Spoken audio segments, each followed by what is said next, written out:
Now, earlier, I caught up with a key player in many of these issues on Capitol Hill, Congressman Jim Jordan. Take a look. Joining us now is a guest who is intimately aware of all the issues facing the GOP, Ohio Congressman Jim Jordan. Good afternoon to you, sir. Republicans just voting to replace Congresswoman Liz Cheney as conference chair with Congresswoman Elise Stefanik. What do you say to those establishment conservatives who were uneasy with the change? Obviously, Elise Stefanik, somebody who has raised a tremendous amount of money through EPAC, making sure that we have increased representation from females. What do you say right now at a time when we should be united as a party moving forward to make sure that we're clawing back that majority in the midterms? Well, I think we are united now. You can't have with Congresswoman Cheney, you can't have a conference chair, a spokesperson for the party who's reciting Democrat talking points. You can't have a conference chair who wants to consistently go after the individual who 74 million Americans voted for. You just can't have a conference chair who disagrees with 90% of our party. So the replacement of Liz with Elise, I think, is a good move. I think Elise has proven track record. She's had President Trump's support, the Speaker of the leader of our House Republicans, Mr. McCarthy, Mr. Scalise, has good support within our conference. She's an A+ with the NRA, endorsed by Susan B. Anthony List. And most importantly, Joe, she's a darn good communicator. And we saw that during impeachment a year and a half ago. So I think she's going to do a nice job. And we're going to be united, focused on the crazy things Democrats want to do to the country and the unbelievable things that have already happened in just a little over 100 days of the Biden administration. Well, I think to that point, obviously, I think Democrats certainly want to keep Republicans chasing their tail. You had Liz Cheney not necessarily going away quietly. She did have this to say on Tuesday about President Trump and the election claims. Take a listen. Remaining silent and ignoring the lie emboldens the liar. I will not participate in that. I will not sit back and watch in silence while others lead our party down a path that abandons the rule of law and joins the former president's crusade to undermine our democracy. So look, she's clearly going to continue beating this drum. I don't know if she's beating that drum because she thinks she's going to run for president in 2024 or on MSDNC about 18 months from now. But what do you think right now? Obviously, Elise Stefanik coming out and saying that, yes, she's still a part of the conference. Obviously, our job is to remain united as a party to the best that we can. But what role will she be playing moving forward? And can we afford these types of distractions heading into the midterm?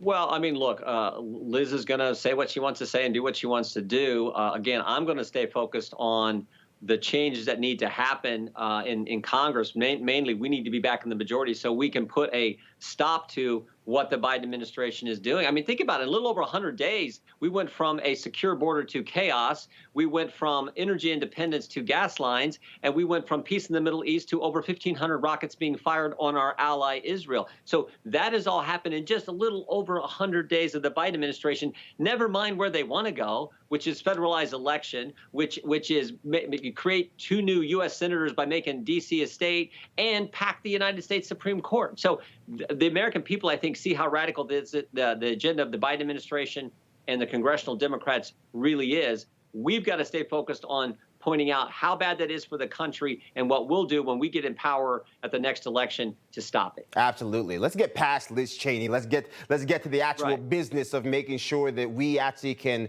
tackle the issues confronting the American people. We're talking about $6 trillion in proposed spending. We had $1.9 trillion spent in COVID relief that had very little to do with COVID relief. We've got a new infrastructure proposal that has very little to do with infrastructure, less than 10% being allocated for that. You know, how do we get the American public to understand intrinsically that Democrats are talking out of both sides of their mouth? They said that Joe Biden had a secret plan to fight COVID, and yet what he's done looks remarkably similar to what President Trump had proposed.